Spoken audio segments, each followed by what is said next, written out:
Ey hemşirem, bilgininizdek sahabeler peygamberlerden qasılı en yaxşı insanlar. Amma ular yaxşı bolğan bilen yanılı insan. Ularmı siz bizge o'xshash xatolik sodir qiladi. Peygamberlerden başka hemmeylen masum emas. Maiz raziyallahu anhu zina qilib sağınıda Huzal al-Aslami ismlik bir do'sti bilan ko'rishib, onunga bo'lgan ishlarni aytdi. Lekin Huzal onunga nasihat qilmadi. Onu tövbe qilishga undamadi. Ammo uni Rasulullohning yoniga berib, ahvolni onunga aytishni aytdi. Shuning bilan Maiz raziyallahu anhu Rasulullohning yoniga berib, zina qilganligini iqror qildi. Rasululloh uni rejim qilishga buyurdi. Keyin Rasululloh Huzal bilan uchrashganda uningga "Asli sen uni kiyiming bilan yo'gigan bo'lsang yaxshi bo'ladi" dedi. Ey hemşirem, biz hammamiz ayıplik kishilar. Agar Alloh bizning ayibimizni yapmagan bo'lsa, biz rasvo bo'lgan bo'lardik-da, kishilar bizga hurmat qilmaydi. Haqiqatan Alloh taolo sattar, ya'ni ayiblarni yo'gaydigan zotdir. U ayiblarni yepishni yaxshi ko'radi. Kimiki boshqalarga qanday muomala qilsa, Allohmi uningga shunday muomala qiladi. Alloh boshqalarning ayibini yapgan kishilarning ayibini yapadi. Alloh boshqalarning ko'nglini olgan kishining ko'nglini xush qiladi. Alloh boshqalarning hojatini ravo qilgan kishilarning hojatini ravo qiladi. Alloh adovatlashib qolganlarni yarashtirishga uringan kishilarning ishlarini osonlashtirib beradi. Agar siz Allohning ayibingizni yepishini xohlasangiz, sizmi boshqalarning ayibini yeping. Palonchi kishilarning gap so'zlarini anglab qolsangiz, agar bu gunoh ish bo'lmasa, uni boshqalarga aytib yurmang. Hammamizning gunohi, aybi bor. Agar gunohning puruqi bo'lgan bo'lsa, insonlar badbo'ylikdan bearam bo'lib, bir yerda o'ltirolmaydi. Kirgan uyingizga ko'r bo'lib kirib, gachi bo'lib chiqing. Qadam bosgan har bir yerda ishonchlik bo'ling. Siz bir masalani hal qilish uchun boshqalarning ishiga aralashgan bo'lsangiz, u ishning tafsilotini boshqa yerlarda aytib yurishga sizning haqqingiz yo'q. Agar bir sizga o'zining aybini aytib bergan bo'lsa, siz uni bor kuchingiz bilan yepishga tirishing.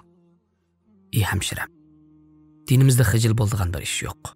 To'g'ri, islom ma'lum qoidalarni bekitgan. Chunki har qanday inson jamiyati jazo sistemasi bo'lmasdan muqim bo'lmaydi. Ammo rahimdillikqa to'lgan islom bizni tövbe qilishga, gunohlarimizni yushirishga undaydi.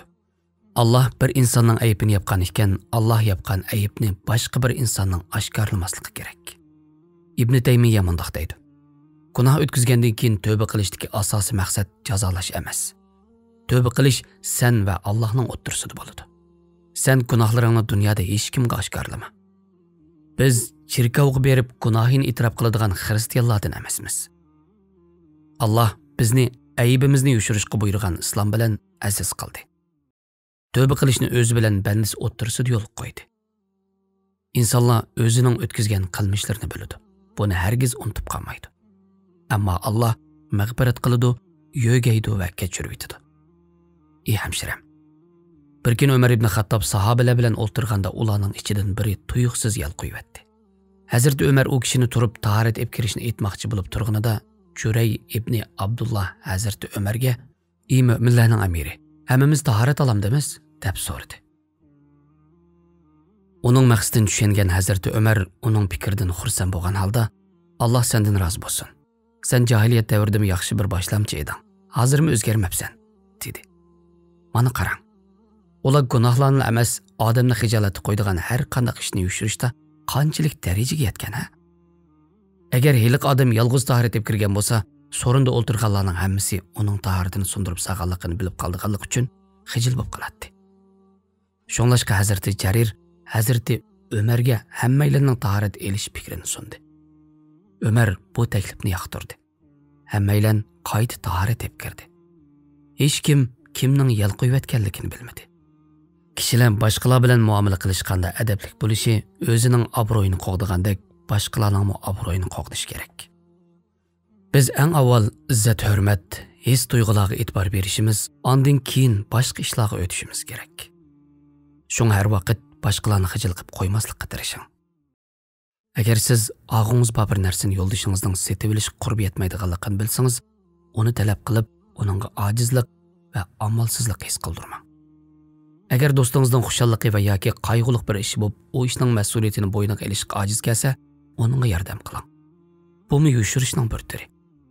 Haqqingizda gap so'z bo'linib, u sizning quliqingizga yetgan taqdirdami, u so'zni aytquchi bilan yuzlashga qodir bo'lsangizmi, uni yushiring.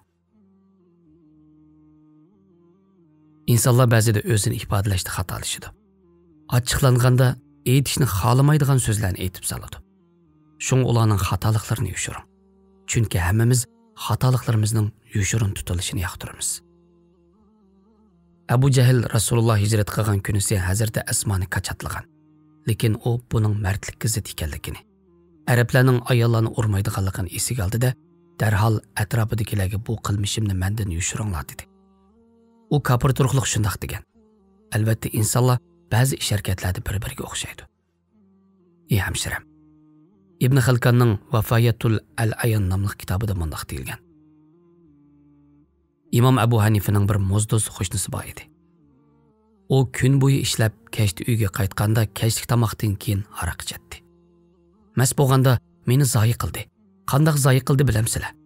Jang maydoni va chegara qo'g'daydigan soqchilar zoyi qildi, deb qo'shnilari va soqchi askarlarga haqorat qilib she'r o'qitdi. U aroq ichib uxlab qolguncha bu she'rni o'qitdi. Abu Hanifa bularning hammasini anglaydi-yu, hech kimga aytmaydi. Bu varang-churunga sabr qiladi. Bir kuni kechada Abu Hanifa namoz o'qish uchun turganida qo'shnisining ovozini anglamadi. Uni surishti qilganida soqchilarning uni tutib ketganligini aytishdi. Abu Hanifa bomdod namozini o'qigandan keyin ulug'ga minib, Amirning ordisiga berib kirishga ijozat so'radi. Amir, shayxni darhol kirgizib o'tinglar, dedi. Abu Hanifa ichga kirganda Amir uni hurmatlab, nima hojatlar bor edi, deb so'radi. Abu Hanifa, qo'shnim palonchi uchun kechirim so'rab keldim, dedi. Amir, shayxning qo'shnisini darhol qo'yib o'tinglar, deb buyurdi. Abu Hanifa ulug'ga minib mangdi. Qo'shnisi keyindan menib keldi. Abu Hanifa uningga, "Ey yigit, biz seni zoyi qilyaptikmi?" deb so'radi. U, "Yo'q, sen meni qo'g'diding. Qo'shnilik haqqingni ado qilganliging uchun Alloh seni eng yaxshi mukofotlar bilan mukofotlasin", dedi va shundan keyin burungi qilmishlarini qayta qilmadi. Abu Hanifa aroqkash qo'shnisini shikoyat qilaydi, qila oladi. Ammo u unda qilmadi. Aksicha uning aybini yushirdi. Hatto uning qo'yib berilishi uchun Amirning yoniga kechirim so'rab bordi. Bu yushirish va kechirim so'rab berishning natijasida mo'zdo'z tövbe qildi. Biz kishilarning gunohlariga ularning xo'jayini sifatida emas, balki insonlik sifatimiz bilan qarashimiz kerak. Biz bilan ularning farqi faqat Allohning hidoyati va aybimizni yushirganligidir. Agar Alloh bizni bulardan mahrum qoldirgan bo'lsa, bizmi shularga o'xshash bo'lardik. Kimiki boshqalarni ularning qilmishlari bilan ayblasa, keyin cho'qim shu gunoh ishni qiladi. Abdullah ibn Umar ibn Xattob mundaq deydi. Agar men biror ayolni homildor bo'lganlik uchun masxir qilsam, men homildor bo'lib qolishdan qo'rqatdim. Chunki u rasvo qiluvchilarning rasvo bo'lganligini, musulmonning gunohi bilan ayblig'ining keyin shu gunohga tushib qolganligini biladi. Bu sababdan garchi er kishi bo'lsa-mu, ana shunday bir ayolni ayblashdan qo'rqatdi. Bu payg'ambardan o'rgangan Allohning dunyodagi qonuni edi.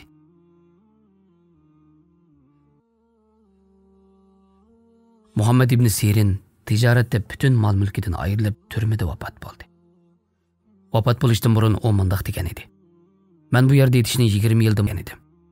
Chunki men bir kishini masxir qilib, "Hey piqir" deb sog'an edim.